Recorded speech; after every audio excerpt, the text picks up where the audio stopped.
দেখো বন্ধুরা, আমার নারকেল চিচিঙ্গা একদম রেডি। নারকেল চিচিঙ্গা বানানোর জন্য আমি নিয়েছি 250 গ্রাম চিচিঙ্গা, হাফ কাপ নারকেল কোড়া, 3 টেবিল চামচ সর্ষের তেল, একটা গোটা শুকনো লঙ্কা, 1 চা চামচ চিনি, 1 চা চামচ কালো সর্ষে ও স্বাদ মতো লবণ। চিচিঙ্গাটা হাফ চা চামচ লবণ দিয়ে আমি আধ ঘন্টা মতো মাখিয়ে রেখে দিয়েছিলাম। এবার আমি গোটা শুকনো লঙ্কা, কালো সর্ষে ও কারি পাতা দিয়ে কিছুটা নারকেল আগে আমি দিয়ে দিলাম। 2 থেকে 3 মিনিট একটু আমি ভেজে নিলাম নারকেলটা।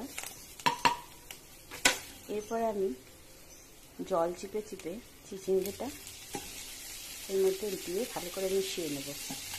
রান্নায় কিন্তু আমি হলুদ ব্যবহার করিনি, নুন প্রয়োজনে যদি লাগে পরে আমি আর একটু মিশিয়ে দেবো। কিছুটা ভেজে নেওয়ার পর আমি চিনিটা মিশিয়ে দিলাম। 75% যখন ভাজা হয়ে গেছে তখন আমি বাকি নারকেল কোড়াটা মিশিয়ে আরও 5 থেকে 7 মিনিট নেড়ে চেড়েই নামিয়ে পরিবেশন করেছি ভাতের সাথে।